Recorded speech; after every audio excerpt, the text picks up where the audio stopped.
Hi dears, അസ്സലാമു അലൈക്കും. അപ്പോൾ എന്തൊക്കെയുണ്ട് എല്ലാവരും വിശേഷങ്ങൾ? സുഖമായിട്ടിരിക്കുന്നുണ്ടാവൂലേ? അപ്പോൾ ഇന്ന് ഞാൻ വന്നിട്ടുള്ളത് ഒരു 2 kg വെയിറ്റ് വരുന്ന വൈറ്റ് ചോക്ലേറ്റ് ട്രഫിൾ കേക്കിൻ്റെ റെസിപ്പിയുമായിട്ടാണ്. അപ്പോൾ നമുക്ക് വേഗം തന്നെ വീഡിയോ കണ്ടു നോക്കാം. ആദ്യം തന്നെ ഇതിലേക്കുള്ള ഡ്രൈ ഇൻഗ്രീഡിയൻസ് അരിച്ചെടുക്കുക. അതിന് വേണ്ടിയിട്ട് 2.5 കപ്പ് മൈദയാണ് എടുത്തിട്ടുള്ളത്.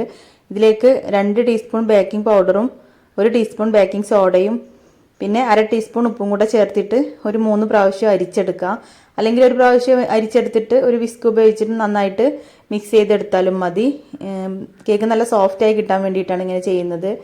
എന്നിട്ടൊരു ഡ്രൈ ആയിട്ടുള്ള ബൗൾ എടുത്തിട്ട് അതിലേക്കൊരു 6 എഗ്ഗ് പൊട്ടിച്ച് വെച്ചിട്ടുണ്ട്. ഇതിലേക്ക് 2 ടീസ്പൂൺ വാനില എസൻസും കൂടെ ചേർത്തിട്ട് കുറച്ച് സമയം ബീറ്റ് ചെയ്യുക.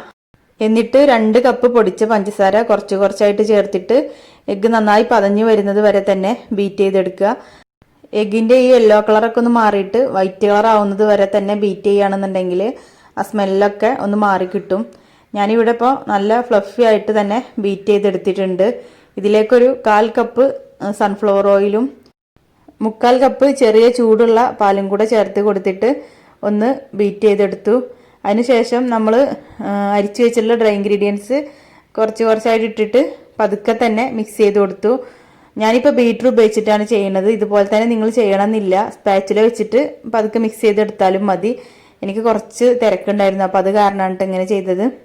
ബീറ്റർ വെച്ചിട്ട് ചെയ്യുമ്പോൾ ഫ്ലോർ പെട്ടെന്ന് മിക്സായി കിട്ടും. സ്പാച്ചിൽ വെച്ചിട്ടാണെന്നുണ്ടെങ്കിൽ നമ്മൾ പതുക്കെ നല്ലോണം കട്ടയൊന്നും ഇല്ലാതെ മിക്സാക്കി എടുക്കുക തന്നെ വേണം. അപ്പോൾ അതുകൊണ്ടാണ് ഞാൻ കൂടുതലും ഇങ്ങനെ തന്നെയാണ് ചെയ്യാറ്. അതുകൊണ്ട് എനിക്കിതുവരെ കേക്ക് ഫ്ലോപ്പായിട്ടൊന്നുമില്ല. പക്ഷെ ഓവർ ബീറ്റ് ആയിട്ടുണ്ടെന്നുണ്ടെങ്കിൽ കേക്ക് ഹാർഡായി പോകാൻ ചാൻസ് ഉണ്ട്. അതുകൊണ്ട് നിങ്ങൾക്ക് ഏതാണോ പെർഫെക്റ്റ് എന്ന് തോന്നുന്നത് ആ രീതിയിൽ ചെയ്തെടുത്താൽ മതി. ഇനി ഇത് ബേക്ക് ചെയ്യാൻ വേണ്ടിയിട്ട് ഞാൻ 10 ഇഞ്ചിൻ്റെ കേക്ക് ടിന്നാണ് എടുത്തിട്ടുള്ളത്. ബാറ്റർ മുഴുവനായിട്ട് ഇതിലേക്ക് ഒഴിച്ച് കൊടുത്തിട്ട് എയർ ബബിൾസ് ഒക്കെ ഒന്ന് കളയാൻ വേണ്ടിയിട്ട് ടാപ്പ് ചെയ്ത് കൊടുത്ത ശേഷം 200 ഡിഗ്രിയിൽ 10 മിനിറ്റ് പ്രീഹീറ്റ് ചെയ്ത ഓവനിലേക്ക് ഒരു 160 ഡിഗ്രിയിൽ 45 മിനിറ്റ് മുതൽ 50 മിനിറ്റ് വരെ വെച്ചിട്ട് ബേക്ക് ചെയ്തെടുക്കാം. 45 മിനിറ്റ് ഒക്കെ കഴിഞ്ഞപ്പോൾ ഇപ്പോൾ ഇവിടെ കേക്ക് ബേക്കായി വന്നിട്ടുണ്ട്. കേക്ക് നല്ല സോഫ്റ്റ് ആയിട്ട് തന്നെ കിട്ടിയിട്ടുണ്ട് കേട്ടോ. ഇനി ഇത് ചൂടാറാനായിട്ട് മാറ്റി വെക്കാം. ഈ സമയത്ത് നമുക്ക് കേക്കിലേക്കുള്ള വിപ്പിംഗ് ക്രീം റെഡിയാക്കാം. 2.5 കപ്പ് വിപ്പിംഗ് ക്രീമാണ് ഞാൻ അതിലേക്ക് എടുത്തിട്ടുള്ളത്. ആദ്യം 1.5 കപ്പും പിന്നെ 1 കപ്പുമായിട്ടാണ് ബീറ്റ് ചെയ്തിട്ടുള്ളത്. ഒന്നിച്ച് ബീറ്റ് ചെയ്തിട്ടില്ല. ഇപ്പോൾ കേക്കൊക്കെ ഇവിടെ ചൂടാറിയിട്ട് 3 ലെയറായിട്ട് കട്ട് ചെയ്തെടുക്കുകയാണ്. നല്ലോണം ചൂടാറിയതിന് ശേഷം കട്ട് ചെയ്യുകയാണെന്നുണ്ടെങ്കിൽ കേക്ക് പൊടിഞ്ഞു പോകാതെ തന്നെ ലെയറാക്കി എടുക്കാൻ പറ്റും. ഇപ്പോൾ 3 ലെയറാക്കിയിട്ട് ഞാൻ കട്ട് ചെയ്തെടുത്ത് വെച്ചിട്ടുണ്ട്. ഇനി ഇത് ഐസിങ് ചെയ്യാൻ തുടങ്ങാം. ടേൺ ടേബിളിൻ്റെ മുകളിൽ കേക്ക് ബോർഡ് വെച്ച് കൊടുത്തിട്ട് മുകളിലായിട്ട് കുറച്ച് വിപ്പിംഗ് ക്രീമും കൂടെ ആക്കി കൊടുത്തിട്ടുണ്ട്. എന്നിട്ട് ഫസ്റ്റ് ലെയർ കേക്ക് വെച്ച് കൊടുക്കാം. അത് ഷുഗർ സിറപ്പ് വെച്ചിട്ട് നന്നായിട്ട് വെറ്റ് ചെയ്ത് കൊടുത്തതിന് ശേഷം മുകളിലായിട്ട് ക്രീമും കൂടെ അപ്ലൈ ചെയ്ത് കൊടുത്തിട്ടുണ്ട്. ഈ ഷുഗർ സിറപ്പ് തയ്യാറാക്കാൻ വേണ്ടിയിട്ട് ഞാൻ 1/2 കപ്പ് പാലും 1/2 കപ്പ് വെള്ളവും 3/4 കപ്പ് പഞ്ചസാരയാണ് എടുത്തിട്ടുള്ളത്. എല്ലാ ഭാഗത്തേക്കും ക്രീം സ്പ്രെഡാക്കി കൊടുത്തതിന് ശേഷം മുകളിൽ 2 ടേബിൾ സ്പൂൺ വൈറ്റ് ചോക്ലേറ്റ് ഗണാശയും കൂടെ ചേർത്തിട്ട് ഒന്നും കൂടെ സ്പ്രെഡ് ചെയ്ത് കൊടുത്തിട്ടുണ്ട്. എന്നിട്ട് അതിൻ്റെ മുകളിലായിട്ട് ബദാം കട്ട് ചെയ്തതും പിന്നെ കുറച്ച് പീനട്ട് പൊടിച്ചതും കൂടെ ഇട്ട് കൊടുത്തിട്ടുണ്ട്. പീനട്ട് വേണ്ടാന്നുള്ളവർക്ക് ഒഴിവാക്കാം കേട്ടോ. ഞാൻ വെറുതെ ടേസ്റ്റിന് വേണ്ടിയിട്ട് ഇട്ട് കൊടുത്തിട്ടുള്ളതാണ്. ഇതേപോലെ തന്നെ സെക്കൻഡ് ലെയർ കേക്കും ചെയ്തെടുത്തു.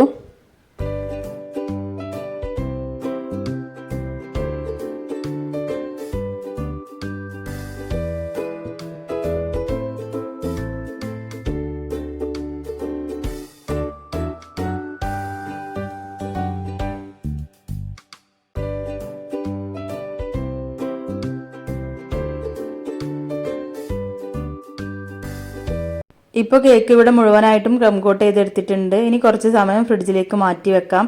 ആ സമയത്ത് നമുക്ക് കേക്കിലേക്കുള്ള ചോക്ലേറ്റ് ഗണാഷ് റെഡിയാക്കാം. അതിന് വേണ്ടിയിട്ട് 1 കപ്പ് വൈറ്റ് ചോക്ലേറ്റ് ചെറുതാക്കി കട്ട് ചെയ്തിട്ട് എടുത്തിട്ടുണ്ട്. ഇതിലേക്ക് 2 ടീസ്പൂൺ ബട്ടറും കൂടെ ചേർത്ത് കൊടുത്തിട്ട് 1/2 കപ്പ് നല്ല ചൂടുള്ള വിപ്പിംഗ് ക്രീമും കൂടെ ഒഴിച്ച് കൊടുത്തിട്ട് മെൽറ്റാക്കി എടുക്കാം. ഇത് ഡബിൾ ബോയിലിംഗ് രീതിയിലും ചെയ്തെടുക്കാവുന്നതാണ്. എന്നിട്ട് നന്നായിട്ട് മിക്സ് ആയതിനു ശേഷം അരിച്ചെടുത്തിട്ട് ചൂടാറാനായിട്ട് മാറ്റി വെക്കാം. ഒരു 15 മിനിറ്റ് ഒക്കെ കഴിഞ്ഞപ്പോൾ കേക്ക് ഇവിടെ വീണ്ടും പുറത്തെടുത്തിട്ട് ക്രീം അപ്ലൈ ചെയ്ത് കൊടുക്കുകയാണ്. മുകളിലും സൈഡിലൊക്കെ ആയിട്ട് നന്നായിട്ട് കട്ടിയിൽ തന്നെ ക്രീം ആക്കി കൊടുത്തിട്ട് ഒന്ന് ഫിനിഷ് ചെയ്തെടുക്കുക. ഗണാഷ് ഒഴിച്ച് കൊടുക്കുന്നതുകൊണ്ട് തന്നെ ഞാൻ ഒരുപാട് ഫിനിഷ് ചെയ്തെടുത്തിട്ടൊന്നുമില്ല. എന്നിട്ട് ഇതുപോലെ ഒരു സ്ക്രാപ്പർ വെച്ചിട്ട് സൈഡിലൊന്ന് വരച്ചു കൊടുത്തു. അരമണിക്കൂറും കൂടെ ഫ്രിഡ്ജിൽ വെച്ച് തണുപ്പിച്ചെടുത്തതിന് ശേഷം ഇതിൻ്റെ മുകളിലായിട്ട് ചോക്ലേറ്റ് ഗണാഷ് ഒഴിച്ച് കൊടുക്കുകയാണ്. ടേൺ ടേബിളിൻ്റെ മുകളിൽ നിന്ന് മാറ്റിയിട്ട് ഇതുപോലൊരു വലിയ പാത്രത്തിൽ ഒരു സ്റ്റാൻഡ് വെച്ചിട്ട് അതിൻ്റെ മുകളിലാണ് കേക്ക് വെച്ച് കൊടുത്തിട്ടുള്ളത്. ചോക്ലേറ്റ് ഗനാഷിൽ നിന്നും കുറച്ച് ഞാൻ മാറ്റി വെച്ചിട്ടുണ്ടായിരുന്നു. അതിൽ റെഡ് കളറും ഗ്രേ കളറും കൂടെ ആഡ് ചെയ്ത് കൊടുത്തിട്ട് കേക്കിൻ്റെ മുകളിൽ ഒഴിച്ചിട്ട് ഒരു ഡിസൈൻ ചെയ്തെടുത്തു. എന്നിട്ട് അതിൻ്റെ മുകളിലായിട്ട് നെയ്മും കൂടെ വെച്ച് കൊടുത്തിട്ടുണ്ട്. പിന്നെ സൈഡിലായിട്ടൊരു ബോർഡർ പോലെ കുറച്ച് ബദാം പരിപ്പ് കട്ട് ചെയ്തതാണ് വെച്ച് കൊടുത്തിട്ടുള്ളത്. അപ്പോൾ വൈറ്റ് ചോക്ലേറ്റ് ട്രഫിൾ കേക്ക് ഇവിടെ റെഡി ആയിട്ടുണ്ട്. നല്ല ടേസ്റ്റി ആയിട്ടുള്ളൊരു കേക്കാണിത്. നിങ്ങൾക്ക് ഇഷ്ടമായിട്ടുണ്ടെന്നുണ്ടെങ്കിൽ ഒന്ന് ട്രൈ ചെയ്ത് നോക്കൂ. പിന്നെ വീഡിയോ കണ്ട് നിങ്ങൾക്ക് ഇഷ്ടപ്പെട്ടെങ്കിൽ ലൈക്ക് ചെയ്യാനും കമൻറ്റ് ചെയ്യാനും മറക്കരുത്. പിന്നെ നിങ്ങളുടെ ഫ്രണ്ട്സ് ആൻഡ് ഫാമിലിക്കൊക്കെ ഒന്ന് ഷെയർ ചെയ്ത് കൊടുത്ത് എൻ്റെ ചാനൽ സബ്സ്ക്രൈബ് ചെയ്ത് തന്നെ സപ്പോർട്ട് ചെയ്യാനും മറക്കരുത്. അപ്പോൾ വേറൊരു വീഡിയോയുമായിട്ട് ഞാൻ വരുന്നത് വരേക്കും. ബൈ. Thanks for watching.